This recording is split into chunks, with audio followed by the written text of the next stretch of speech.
Hello दोस्तों, Eklavya coaching centre में आप लोग का स्वागत है। जैसे कि हम लोग देख लेते हैं कि प्रकाश का पार्ट 1, पार्ट 2, पार्ट 3, जिसमें हम लोग पार्ट 3 में पढ़े थे अवतल दर्पण के बारे में। अवतल दर्पण गोलीय दर्पण के बारे में। गोलीय दर्पण कितने प्रकार का? तो दो प्रकार का होता है। एक होता है अवतल दर्पण और एक होता है उत्तल दर्पण, ठीक है ना। जिसमें अवतल दर्पण के बारे में देखे थे, उसी में हम लोग देखे थे फोकस क्या है, मुख्य अक्ष समांतर रेखा क्या है, वक्रता त्रिज्या क्या है। उसके बाद देखे थे कि प्रधान मध्याह्न रेखा अक्ष रेखा जो होता है मुख्य प्रिंसिपल एक्सिस, उसको देखे थे। अनंत देखे थे।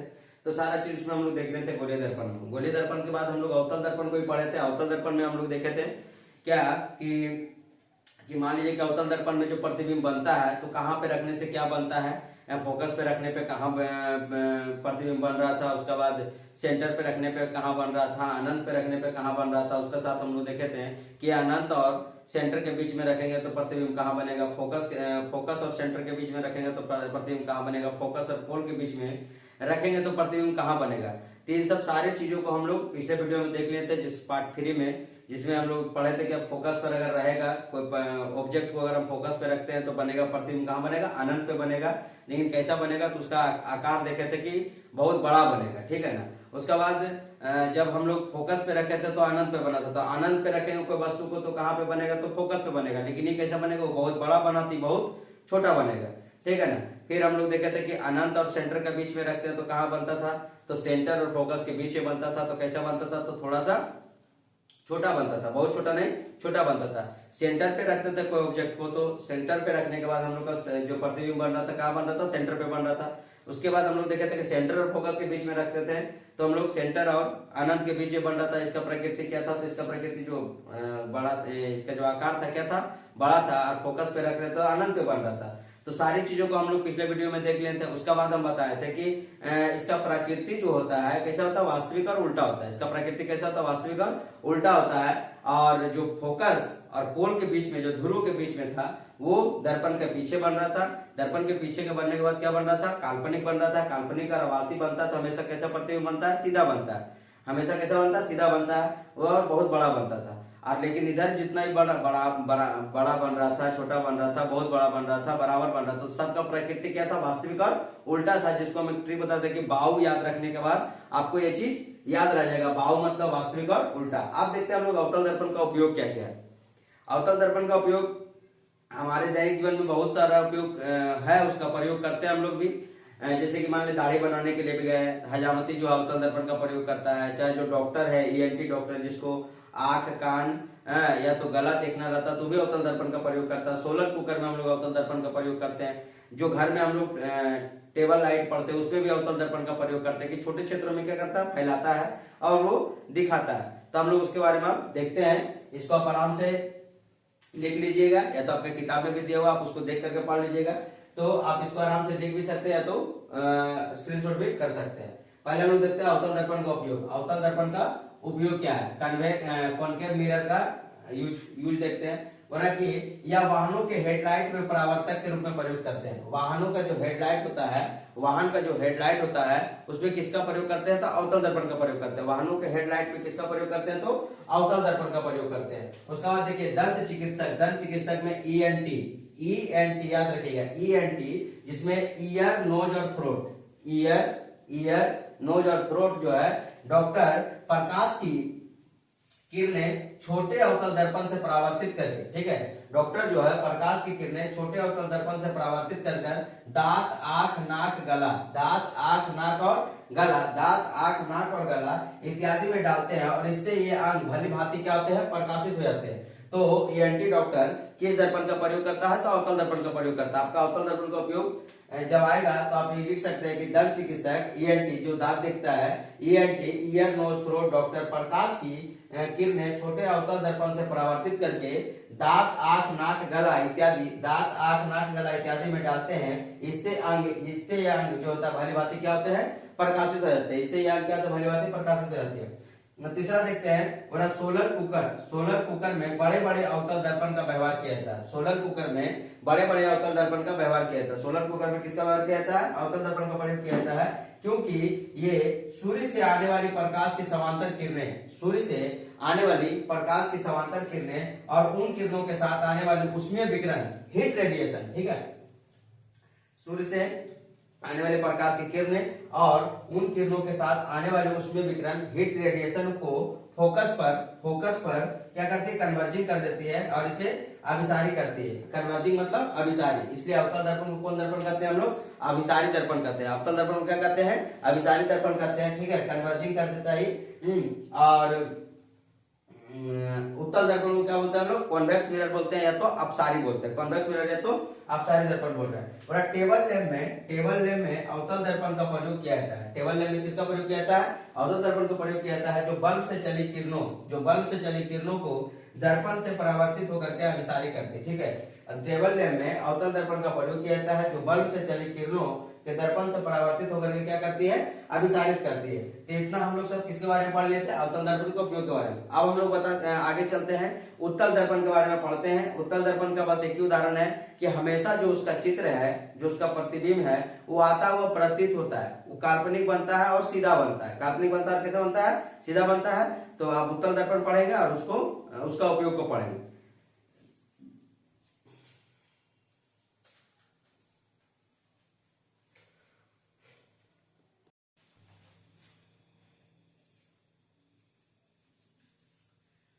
इसके बाद हम लोग देखते हैं उत्तल दर्पण पर प्रतिबिंब का बनना। उत्तल दर्पण पर प्रतिबिंब का बनना क्या दिखता है, बोल रहा कि जब वस्तु दर्पण से काफी दूर हो, जब वस्तु क्या हो, दर्पण से काफी दूर हो, तो उत्तल दर्पण पे प्रतिबिंब कैसा दिखता है। बोल रहा जब वस्तु उत्तल दर्पण से काफी दूर, जब वस्तु उत्तल दर्पण से काफी दूर है, जब वस्तु उत्तल दर्पण से काफी दूर या अनंत पर हो, तो वस्तु से आने वाली समांतर किरणें, वस्तु से आने वाली समांतर किरणें परावर्तन के बाद एक बिंदु पर अपसरित हो जाती है।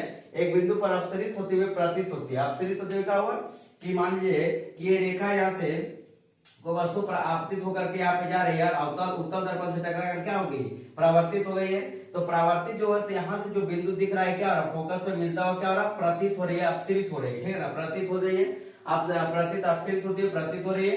जब इन किरणों के पीछे की ओर बढ़ाया जाता है, जब इन किरणों को पीछे की ओर बढ़ाया जाता है, तो ये किरणें उत्तल दर्पण के प्रधान अक्ष पर स्थित फोकस पर मिलती हुई प्रतीत होती है। किस पर मिलती है, तो फोकस पर मिलती हुई क्या होती है, प्रतीत होती है। उत्तल दर्पण में ज्यादा कुछ खास नहीं है, बस ये आपको पकड़ना है कि जो भी वस्तु यहाँ मान ले उत्तल दर्पण से काफी दूर या अनंत पर हो, तो वस्तु से आने वाली समांतर किरणें परावर्तन के बाद कहाँ पे मिलती हुई प्रतीत होती है, फोकस पे मिलती प्रतीत होती है। कहाँ पे होती है, फोकस पर मिलती प्रतीत होती है। बोला कि 2 नंबर केस में देखते हैं, जब वस्तु प्रधान अक्ष पर कहीं भी स्थित हो, जब वस्तु प्रधान अक्ष पर कहीं भी स्थित हो, जब वस्तु प्रधान अक्ष पर कहीं भी स्थित हो, तो क्या होता है, और जब वस्तु प्रधान अक्ष पर कहीं भी स्थित हो, तो इसका प्रतिबिंब कैसा बनेगा। बोला कि एक ही आपका बस एक ही नोट पकड़ के रखना है उत्तल दर्पण में, जब वस्तु उत्तल दर्पण के सामने प्रधान अक्ष के अक्ष पर कहीं भी स्थित हो।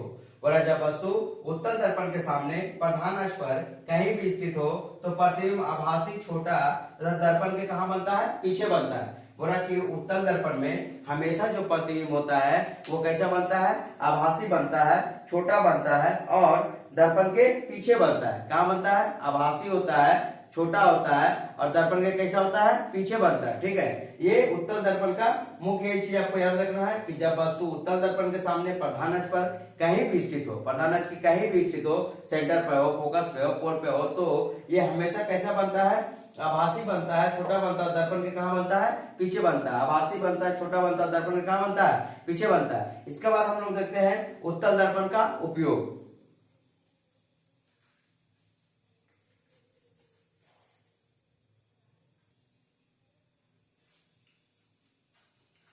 अब देखिए हम लोग उत्तल दर्पण के उपयोग के बारे में पढ़ते हैं। उत्तल दर्पण का उपयोग कहाँ कहाँ किया जाता है, अब उत्तल दर्पण का हम लोग उपयोग के बारे में पढ़ते हैं। बोला कि उत्तल दर्पण के द्वारा बना प्रतिबिंब, उत्तल दर्पण के द्वारा बना प्रतिबिंब हमेशा कैसा होता है, सीधा होता है। ये बात हमको पहले ही बता दी है कि उत्तल दर्पण के द्वारा प्रतिबिंब हमेशा कैसा बनेगा, सीधा बनेगा। कैसा बनेगा, सीधा बनेगा, आभासी बनेगा और दर्पण के पीछे बनेगा। ठीक है, उसके बाद छोटा भी बनेगा। इसका आकार कैसा होगा, छोटा होगा।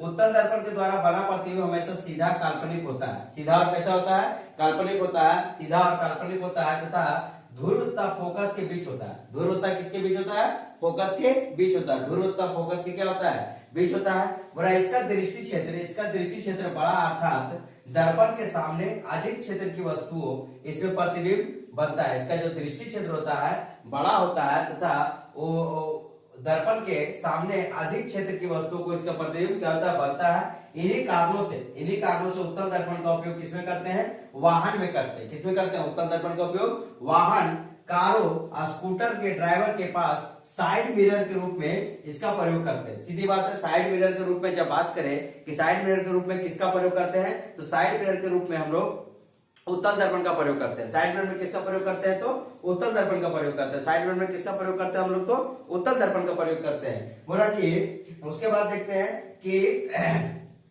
फिर से बार बोलते हैं कि उत्तल दर्पण पर बना प्रतिबिंब हमेशा कैसा होता है, सीधा होता है, काल्पनिक होता है, दर्पण के पीछे होता है, कैसा होता है, छोटा होता है। ठीक है ना। आज इसका जो मुख्य उपयोग है, इन्हीं कारणों से इसका मुख्य उपयोग क्या है, वाहन, कार, स्कूटर के ड्राइवर जो इससे मान लिए हम लोग बाइक वगैरह जो चलाते हैं तो देखते हैं कि बगल में क्या लगा रहता है, साइड मिरर लगा रहता है, जो कि दूर की वस्तुओं को भी, इसका क्षेत्र क्या होता है, बड़ा होता है, दूर की वस्तुओं को भी देख के बता सकता है कि हाँ पीछे से कोई गाड़ी आ रहा। तो साइड मिरर के रूप में किसका प्रयोग करते हैं, उत्तल दर्पण का। साइड मिरर के रूप में किसका प्रयोग करते हैं, उत्तल दर्पण का प्रयोग करते हैं।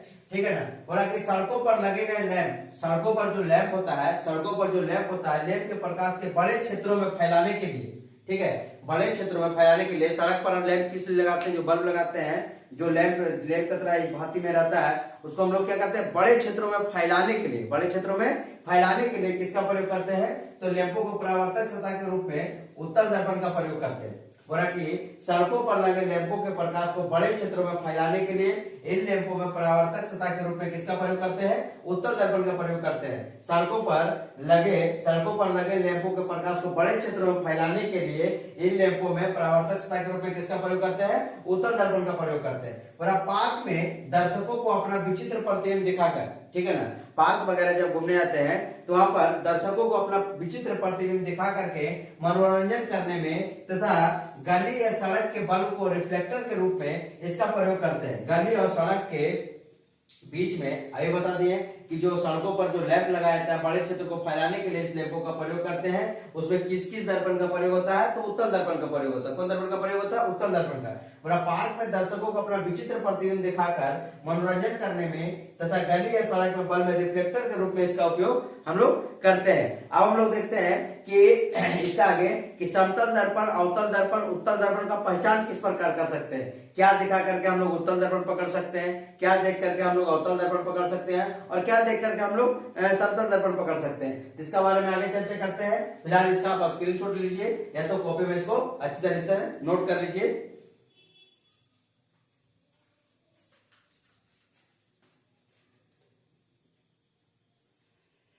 अब देखिए इसमें हम लोग देखते हैं कि जो अवतल दर्पण, उत्तल दर्पण और समतल दर्पण को हम लोग किस तरह से पहचान कर सकते हैं। हालांकि हम पहले ही बता दिए कि जो वस्तु अगर सीधा प्रतिबिंब बना रहा, काल्पनिक प्रतिबिंब बना रहा, तो क्या है, समतल दर्पण है। ठीक है ना। जो प्रतिबिंब वस्तु के प्रतिबिंब के क्या बना रहा, बराबर बना रहा, वो कैसा प्रतिबिंब है, तो समतल दर्पण का है। अगर जो मान ले कि वस्तु आभासी, छोटा और प्रतिबिंब के पीछे क्या होता है, उसको दर्पण के पीछे जो बन रहा है, तो वस्तु कैसा हो जाएगा, तो उत्तल दर्पण हो जाएगा। लेकिन जो वस्तु काल्पनिक, सीधा, बहुत बड़ा, उसके बाद छोटा, बराबर, बहुत छोटा, बड़ा, बहुत बड़ा जब बना रहा, तो दर्पण क्या है, अवतल दर्पण है। तो उसको हम लोग एक नोट करके यहाँ पे आप अपने कॉपी में नोट कर लीजिएगा, ताकि आपको क्या हो जाए कि दर्पण को पकड़ने में क्या हो जाए, सुविधा हो जाए, ताकि आपको कोई तरह का तकलीफ ना हो। जैसे देखते हैं बोला कि अवतल दर्पण, उत्तल दर्पण और समतल दर्पण की पहचान किस तरह करेंगे। अवतल दर्पण, उत्तल दर्पण और समतल दर्पण की पहचान किसके द्वारा करेंगे, तो प्रतिबिंबों के द्वारा कैसे कैसे करते हैं। बोला यदि वस्तु का प्रतिबिंब वस्तु के बराबर हो, यदि वस्तु का प्रतिबिंब वस्तु का क्या हो, बराबर हो, तो दर्पण कैसा होगा, समतल होगा। यदि वस्तु का प्रतिबिंब वस्तु का जो प्रतिबिंब है, यदि वस्तु का प्रतिबिंब वस्तु के क्या हो, बराबर हो, यदि वस्तु का प्रतिबिंब वस्तु के बराबर हो, तो दर्पण कैसा है, तो समतल दर्पण है। यदि वस्तु का प्रतिबिंब वस्तु के बराबर हो, तो कैसा प्रतिबिंब है, वो समतल दर्पण के प्रतिबिंब के बराबर है। बोला कि यदि प्रतिबिंब वस्तु के प्रत्येक स्थिति के लिए, यदि प्रतिबिंब वस्तु के प्रत्येक स्थिति के लिए हमेशा सीधा तथा वस्तु से छोटा हो, हमेशा क्या हो, प्रत्येक स्थिति के लिए सीधा तथा वस्तु से क्या हो, छोटा हो, तो दर्पण कैसा हो जाएगा, उत्तल दर्पण हो जाएगा। दर्पण कैसा हो जाएगा, उत्तल दर्पण हो जाएगा। यदि प्रतिबिंब की वस्तु के प्रत्येक स्थिति के लिए सीधा सीधा तथा वस्तु के से छोटा हो तो दर्पण कैसा हो जाएगा, उत्तल हो जाएगा। और 3 नंबर, यदि वस्तु के दर्पण के समीप रखने पर, यदि वस्तु को दर्पण के समीप रखने पर, तीसरा नंबर में, और यदि वस्तु दर्पण के समीप रखने पर प्रतिबिंब सीधा वस्तु से बड़ा तथा दूर रखने पर उल्टा वस्तु से बड़ा अथवा छोटा प्रतिबिंब बनाता है तो दर्पण कैसा है, अवतल दर्पण है। दर्पण कैसा है, अवतल दर्पण है। यदि वस्तु को दर्पण के समीप रखने पर प्रतिबिंब सीधा, प्रतिबिंब क्या बनेगा, सीधा, तथा वस्तु से बड़ा तथा दूर रखने पर उल्टा तथा वस्तु से बड़ा अथवा छोटा बनता है तो दर्पण कैसा है, अवतल दर्पण है। जैसे देख लीजिए, हम लोग अवतल दर्पण के बारे में पढ़े थे। अवतल दर्पण के बारे में क्या पढ़े थे कि अगर वस्तु पोल पर है और फोकस के बीच में रहेगा तो क्या बनेगा, दर्पण का पीछे बनेगा, बहुत बड़ा बनेगा, काल्पनिक बनेगा, आभासी और क्या बनेगा, सीधा बनेगा। यही बात पहले बोल रहा है, यदि वस्तु को दर्पण के समीप रखने पर, दर्पण के क्या है, एकदम समीप रखने पर पोल और फोकस के बीच समीप रखेंगे तो वस्तु कैसा बनेगा, सीधा बनेगा, और वस्तु से क्या बनेगा, बड़ा बनेगा। तथा दूर रखने पर, मान लीजिए हम फोकस पे रखते हैं या सेंटर पे रखते हैं या अनंत पे रखते हैं, इस कंडीशन में क्या बनता था कि हम अगर अनंत पर रख रहे तो क्या बनता है, कहाँ बनता है, टकरा करके फोकस पर बनता है, जो क्या होता है, वस्तु से छोटा होता है, एकदम बिंदु के समान होता है। जैसे सूर्य की किरणें हम लोग पे जब पड़ता है तो क्या होता है, एकदम बिंदु के समान जो दिखता है, जब बिंदु के समान होता है, छोटा होता है, छोटा बनता है। तथा फोकस पे रखने पर क्या होता है, फोकस पर रखने पर वस्तु का होता है, अनंत पे बनता है, जो कि क्या होता है, बहुत बड़ा होता है, जो क्या होता है, बहुत बड़ा होता है। वही चीज बोल रहा है कि दूर रखने पर उल्टा तथा वस्तु से बड़ा तथा अथवा छोटा बनता है। इस दर्पण को हम लोग कौन दर्पण कहते हैं, अवतल दर्पण कहते हैं। तो अभी तक तीनों हम लोग पढ़ लिए हैं, समतल दर्पण, अवतल दर्पण, उत्तल दर्पण, ठीक है, परावर्तन का नियम। अब इसके बाद हम लोग देखेंगे अपवर्तन का नियम। अपवर्तन का नियम में भी देखेंगे विरल माध्यम और सघन माध्यम। उसके बाद हम लोग देखेंगे लेंस को, और लेंस को देखने के बाद फिर हम लोग को अभी आंख पढ़ना है। उसके बाद इंद्रधनुष पढ़ना है, क्योंकि जो लाइट का चैप्टर है वो बहुत बड़ा है, जिसके कारण क्या होता है, एक एक करके हम छोटे छोटे करके छोटे टुकड़े में बांट करके आराम से सही तरीका से पढ़ाते जा रहे हैं। अगर आपको अब अच्छा लगे तो आप जरूर वीडियो को आगे बढ़ाइएगा, ठीक है, अपने दोस्तों को बताइएगा और इसके बारे में शेयर कीजिएगा। और अगर आपको किसी प्रकार का त्रुटि हो तो जरूर आप कमेंट करके बताना है आपको, ठीक है ना। इसके लिए धन्यवाद।